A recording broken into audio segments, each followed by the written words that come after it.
this is Heidi Sawyer with Jobs and ME. I'm here at the 19th Annual Maine HR Convention at the beautiful Samoset Resort, and I am sitting here with one of my personal idols, Wakeman.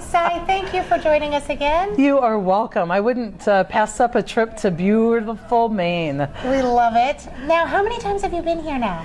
You know, my memory's probably horrible. I think this is my third. I think it's the third. Strategic. I was at Strategic in New England at Mount Washington, which was amazing. Gorgeous. Yeah. People would be nuts to miss these conferences. And you got your first standing ovation. I know.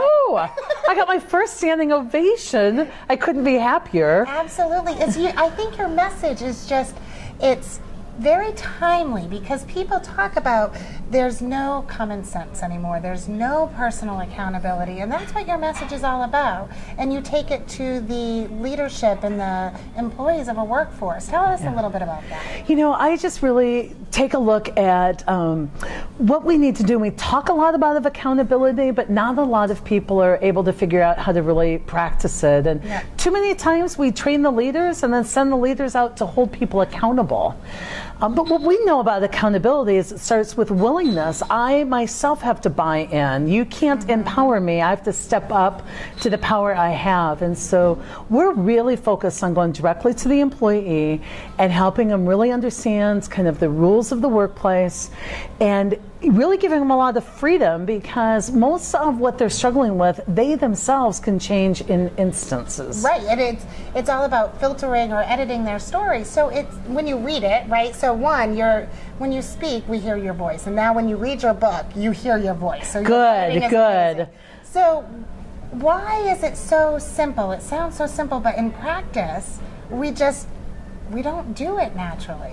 You know, I think part of the reason that it doesn't come naturally is that we're not ourselves practicing it on a daily basis. And so it's kind of like yoga. If you only do it a couple times a year, it's going to feel really unnatural. But first, each one of us has to make it a way of life.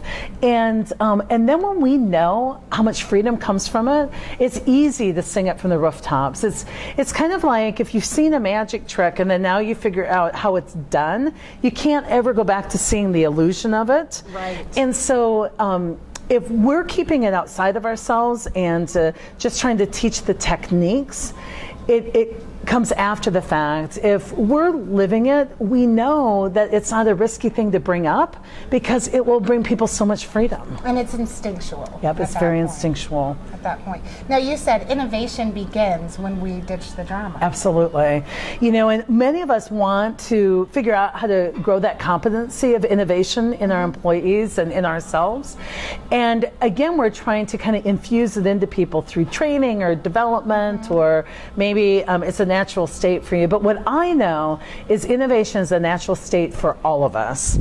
And I'll never forget the night I learned this. We were at a conference and we were given the assignment to go to dinner, but do no evaluating, no judging, only basically reporting, just sticking with the facts. And you probably stared at each other awkwardly. Exactly. In the beginning, even a positive comment was evaluative, like, oh, the sky is beautiful. And that's like, well, there's 1.2 trillion stars in the sky. And so we got really quiet. Nobody had anything to say. You couldn't talk about others. You couldn't talk about the past. You couldn't complain. And then it got quiet, but then naturally the entire conversation turned to a really exciting discussion about the future, what legacy I want to leave, and what people wanted to do to make the world a better place, and what their hopes and dreams were. And when people put a dream out there, the natural thing happened that everybody else jumped in to help them understand how they could, and gave ideas and connections and, you know, phone numbers. And so I sat there watching how the energy changed and how naturally it happened. And then I got the thought, innovation is our natural state when the drama's gone. It's there. We just are not clearing the way for it. So we don't have to learn it, we have to clear the way. That's an amazing message, because we've talked a lot about innovation at this seminar. So it's ditch the drama. Yeah, and innovation is, exactly. And I liked your point about circumstance. So 50% of us are born happy, right? Yep. Something like that. No, 50% of our happiness we're born with. Right. So ultimate happiness or engagement, the research says that 50% of your happiness level is just your set point when you were born, 10% is your circumstances, and only 10%, and 40% is all within your power. So 90% of your happiness, 50% is already there, you're born with it, 40% is up to you. And so what a freeing message. People believe suffering is mandatory, but suffering is completely optional.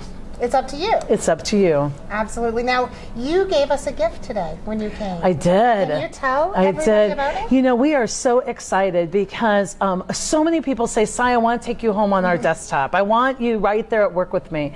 So we want to find a scalable way to take our message out to every employee, put it on the desktop. So we have a multi-million-dollar training platform that we've partnered with the developer of, and I've shot 3.5 hours of small videos, and we've put them together in such a way that's very interactive. So I ask you a question, you answer it. How you answer it brings up another version of me. It's interactive, and we have them in short little courses, but it lives right on your desktop, so you can figure out your work value. We have it all calculated in for you. And then if you want to remember things about ditching the drama, you're feeling a little stressed, you can just go right to that course, take the course. It lives on your desktop.